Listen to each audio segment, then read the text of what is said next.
Wuthering Heights by Emily Bronte. Chapter 29.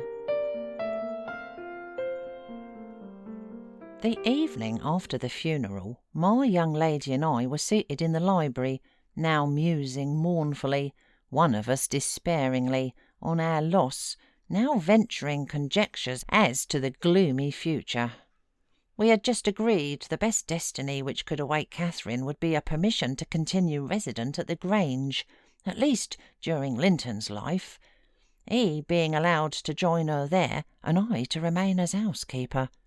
That seemed rather too favourable an arrangement to be hoped for, and yet I did hope, and began to cheer up under the prospect of retaining my home and my employment, and above all my beloved young mistress, when a servant, one of the discarded ones not yet departed, rushed hastily in and said that devil Heathcliff was coming through the court, should he fasten the door in his face. If we had been mad enough to order that proceeding, we had not time. He made no ceremony of knocking or announcing his name. He was master, and availed himself of the master's privilege to walk straight in, without saying a word. The sound of our informant's voice directed him to the library. He entered, and motioning him out, shut the door. It was the same room into which he had been ushered as a guest 18 years before. The same moon shone through the window, and the same autumn landscape lay outside. We had not yet lighted a candle, but all the apartment was visible, even to the portraits on the wall. The splendid head of Mrs. Linton, and the graceful one of her husband. Heathcliff advanced to the hearth. Time had little altered his person either. There was the same man, his dark face rather sallower and more composed, his frame a stone or two heavier, perhaps, and no other difference. Catherine had risen with an impulse to dash out when she saw him. "Stop," he said, arresting her by the arm. "No more runnings away. Where would you go? I've come to fetch you home, and I hope you'll be a dutiful daughter and not encourage my son to further disobedience. I was embarrassed how to punish him when I discovered his part in the business. He's such a cobweb, a pinch would annihilate him. But you'll see by his look that he has received his due. I brought him down one evening, the day before yesterday, and just set him in a chair, and never touched him afterwards. I sent Ayrton out, and we had the room to ourselves. In 2 hours I called Joseph to carry him up again, and since then my presence is as potent on his nerves as a ghost, and I fancy he sees me often, though I am not near. Ayrton says he wakes and shrieks in the night by the hour together, and calls you to protect him from me, and whether you like your precious mate or not, you must come. He's your concern now. I yield all my interest in him to you." "Why not let Catherine continue here?" I pleaded, "and send Master Linton to her. As you hate them both, you'd not miss them. They can only be a daily plague to your unnatural heart." "I'm seeking a tenant for the Grange," he answered, "and I want my children about me, to be sure. Besides, that lass owes me her services for her bread. I'm not going to nurture her in luxury and idleness after Linton is gone. Make haste and get ready, now, and don't oblige me to compel you." "I shall," said Catherine. "Linton is all I have to love in the world, and though you have done what you could to make him hateful to me, and me to him, you cannot make us hate each other, and I defy you to hurt him when I am by, and I defy you to frighten me." "You are a boastful champion," replied Heathcliff, "but I don't like you well enough to hurt him.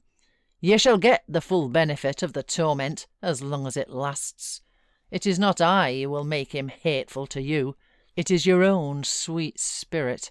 He's as bitter as gall at your desertion and its consequences.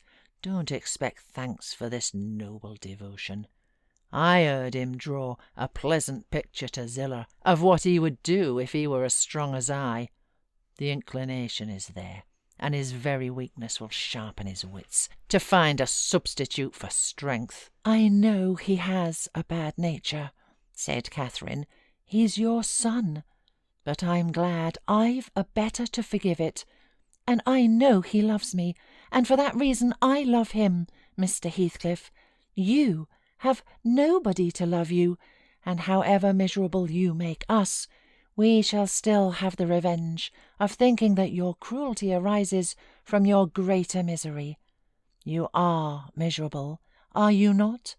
Lonely, like the devil, and envious like him. Nobody loves you. Nobody will cry for you when you die. I wouldn't be you." Catherine spoke with a kind of dreary triumph.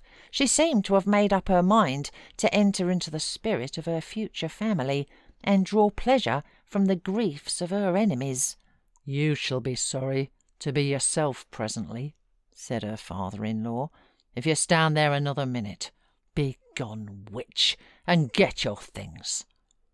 She scornfully withdrew. In her absence I began to beg for Zillah's place at the Heights, offering to resign mine to her, but he would not suffer it on no account. He bid me be silent, and then, for the first time, allowed himself a glance around the room, and a look at the pictures. Having studied Mrs. Linton's, he said, "I shall have that home, not because I need it, but—" He turned abruptly to the fire and continued, for what, for lack of a better word, I must call a smile. "I'll tell you what I did yesterday. I got the sexton who was digging Linton's grave to remove the earth off her coffin lid, and I opened it. I thought once I would have stayed there. When I saw her face again, it is hers yet. He had hard work to stir me, but he said it would change if the air blew on it, and so I struck one side of the coffin loose and covered it up. Not Linton's side, damn him. I wish he had been soldered in lead. And I bribed the sexton to pull it away when I'm laid there, and slide mine out too. I'll have it made so, and then by the time Linton gets to us, he'll not know which is which." "You were very wicked, Mr. Heathcliff," I exclaimed. "Were you not ashamed to disturb the dead?" "I disturbed nobody, Nelly," he replied, "and I gave some ease to myself. I shall be a great deal more comfortable now, and you'll have a better chance of keeping me underground when I get there. Disturbed her? No, she has disturbed me, night and day, through 18 years, incessantly, remorselessly, till yesternight. And yesternight I was tranquil. I dreamt I was sleeping the last sleep by that sleeper, with my heart stopped and my cheek frozen against hers." "And if she had been dissolved into earth, or worse, what would you have dreamt of then?" I asked. "Of dissolving with her, and being more happy still," he answered. "Do you suppose I dread any change of that sort? I expected such a transformation on raising the lid, but I'm better pleased that it should not commence till I share it. Besides, unless I received a distinct impression of her passionless features, that strange feeling would hardly have been removed. It began oddly.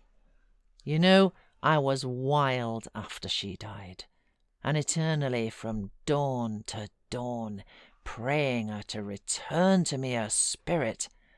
I have a strong faith in ghosts. I have a conviction that they can and do exist among us. The day she was buried, there came a fall of snow. In the evening I went to the churchyard.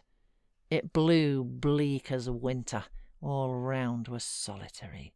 I didn't fear that her fool of a husband would wander up to the glen so late, and no one else had business to bring them there. Being alone and conscious, 2 yards of loose earth was the sole barrier between us. I said to myself, I'll have her in my arms again. If she be cold, I'll think it is this north wind that chills me, and if she be motionless, it is sleep. I got a spade from the tool-house and began to delve with all my might. It scraped the coffin. I fell to work with my hands. The wood commenced cracking about the screws. I was on the point of attaining my object when it seemed that I heard a sigh from someone above, close at the edge of the grave, and bending down. "If I can only get this off," I muttered, "I wish they may shovel in the earth over us both." And I wrenched at it more desperately still. There was another sigh close at my ear. I appeared to feel the warm breath of its displacing the sleet-laden wind. I knew no living thing in flesh and blood was by, but as certainly as you perceive the approach of some substantial body in the dark, though it cannot be discerned, so certainly I felt that Cathy was there, not under me, but on the earth. A sudden sense of relief flowed from my heart through every limb. I relinquished my labour of agony, and turned consoled at once, unspeakably consoled. Her presence was with me. It remained while I refilled the grave, and led me home. You may laugh if you will, but I was sure I should see her there. I was sure she was with me, and I could not help talking to her. Having reached the heights, I rushed eagerly to the door. It was fastened, and I remember that accursed Earnshaw and my wife opposed my entrance. I remember stopping to kick the breath out of him, and then hurrying upstairs to my room and hers. I looked round impatiently. I felt her by me. I could almost see her, and yet I could not. I ought to have sweat blood then, from the anguish of my yearning, from the fervour of my supplications, to have but one glimpse. I had not one. She showed herself, as she often was in life, a devil to me. And since then, sometimes more or sometimes less, I've been the sport of that intolerable torture, infernal, keeping my nerves at such a stretch that, if they had not resembled catgut, they would have long ago been relaxed to the feebleness of Linton's. When I sat in the house with Ayrton, it seemed that on going out I should meet her. When I walked on the moors, I should meet her coming in. When I went from home, I hastened to return. She must be somewhere at the heights, I was certain. And when I slept in her chamber, I was beaten out of that.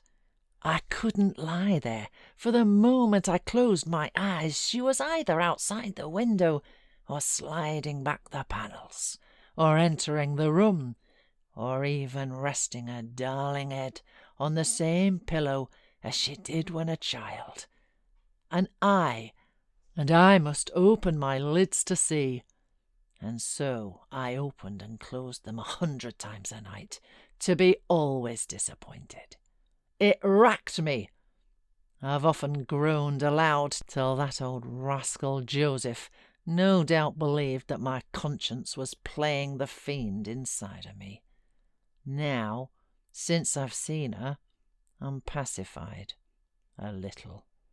It was a strange way of killing, not by inches, but by fractions of hair-breadths, to beguile me with the spectre of a hope through 18 years. Mr. Heathcliff paused and wiped his forehead. His hair clung to him, wet with perspiration. His eyes were fixed on the red embers of the fire, the brows not contracted, but raised next the temples, diminishing the grim aspect of his countenance, but imparting a peculiar look of trouble and a painful appearance of mental tension towards one absorbing subject. He only half addressed me, and I maintained silence. I didn't like to hear him talk. After a short period he resumed his meditation on the picture, took it down and leant it against the sofa to contemplate it at better advantage, and while so occupied, Catherine entered, announcing that she was ready, when her pony should be saddled. "Send that over tomorrow," said Heathcliff to me. Then turning to her, he added, "You may do without your pony. It is a fine evening, and you'll need no ponies at Wuthering Heights for what journeys you take. Your own feet will serve you. Come along." "Goodbye, Ellen," whispered my dear little mistress. As she kissed me, her lips felt like ice. "Come and see me, Ellen. Don't forget." "Take care you do no such thing, Mrs. Dean," said her new father. "When I wish to speak to you, I'll come here. I want none of your prying at my house." He signed her to precede him, and casting back a look that cut my heart, she obeyed. I watched them from the window walk down the garden. Heathcliff fixed Catherine's arm under his, though she disputed the act at first, evidently, and with rapid strides he hurried her into the alley, whose trees concealed them.